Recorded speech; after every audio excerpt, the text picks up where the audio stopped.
Cependant, le vieux Whately continuait à acheter du bétail sans augmenter sensiblement l'importance de son troupeau. Il se mit aussi à abattre des arbres et à réparer les parties inutilisées de sa maison.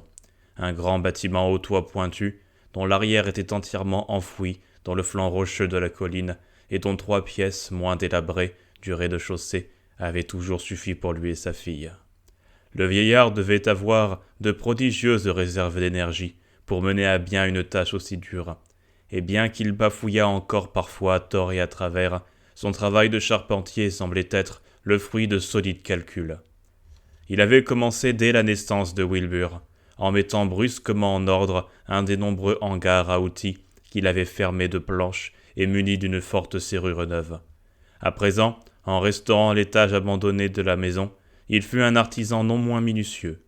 Il ne trahit sa folie qu'en condamnant toutes les fenêtres de la partie remise en état, mais beaucoup de gens estimaient déjà absurde qu'il prît la peine de réparer. Moins inexplicable fut son aménagement d'une autre chambre en bas pour son petit-fils nouveau-né. Plusieurs visiteurs la virent, alors que personne ne fut admis à l'étage étroitement fermé. Il garnit cette pièce de hauts et robustes rayonnages, le long desquels il rangea peu à peu, visiblement dans un ordre scrupuleux, tous les antiques volumes pourrissants, les lambeaux de livres qui de son temps s'entassaient pêle-mêle dans tous les recoins bizarres de la maison.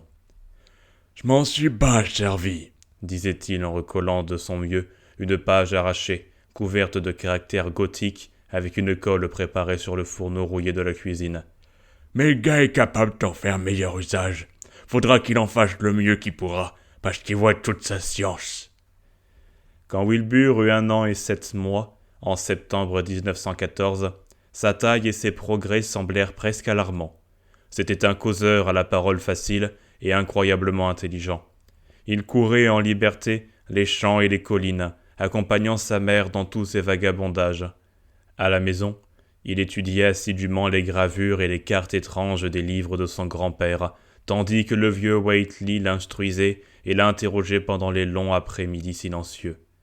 À cette époque, la restauration de la maison était terminée, et ceux qui la regardèrent s'étonnèrent qu'on ait transformé une des fenêtres de l'étage en une porte solide de bois épais.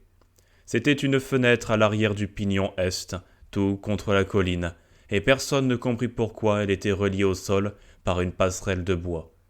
Vers la fin de ce travail, on remarqua que le vieux hangar à outils, si soigneusement verrouillé et clos sans la moindre fenêtre, était de nouveau abandonné. La porte s'ouvrait d'elle-même, et quand un jour Earl Sawyer y pénétra, après avoir vendu du bétail au vieux Whately, il fut complètement bouleversé par l'odeur singulière qu'il dut affronter. Une telle puanteur, déclara-t-il, qu'il n'en avait jamais senti de toute sa vie, sauf près des cercles indiens sur les collines, et qui ne pouvait venir de rien de sain, ni de ce monde-ci. Encore que les maisons et les remises des gens de Dunwich n'aient jamais été remarquables par leur irréprochable qualité olfactive. Les mois suivants ne comptèrent pas d'événements visibles, mais chacun jurait qu'il y avait une augmentation lente mais régulière des bruits mystérieux des collines. La veille du 1er mai 1915, des secousses furent ressenties jusqu'à Aylesbury, alors qu'avant la Toussaint suivante se produisit un grondement souterrain curieusement synchronisé avec des jets de flammes. Ces manigances étaient sorciers des Whately, du haut de Sentinel Hill. Wilbur poussait prodigieusement, au point qu'il paraissait 10 ans quand il entra dans sa 4e année. Il lisait seul à présent, avec avidité, mais parlait beaucoup moins qu'auparavant. Il absorbait dans une taciturnité réfléchie, et pour la première fois, on commença à parler explicitement de l'apparition du mal sur son visage de bouc.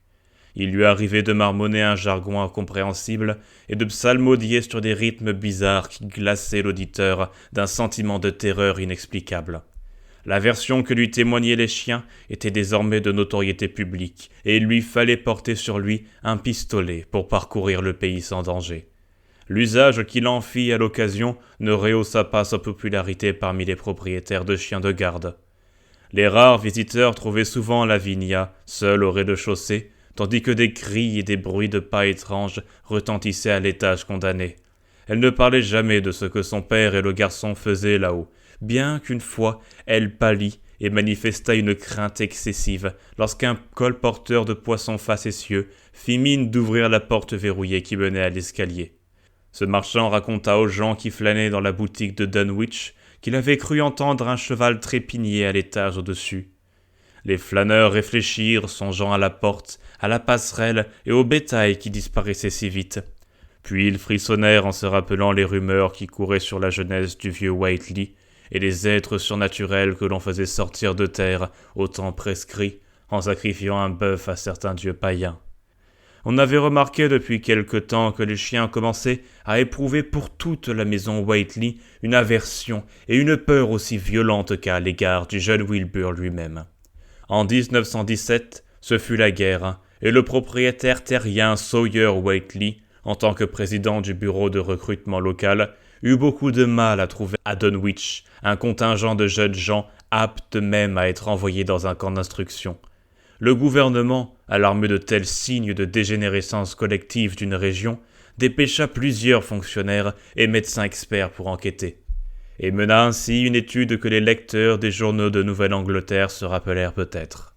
Ce fut la publicité faite à cette enquête qui mit les reporters sur la piste des Whiteley et inspira au Boston Globe et à l'Arkham Advertiser, dans leur numéro du dimanche, des articles fulgurants sur la précocité du jeune Wilbur, la magie noire du vieux Whiteley, les rayonnages de livres étranges, l'étage condamné de l'antique ferme et le mystère de toute cette région, avec le bruit de ses collines.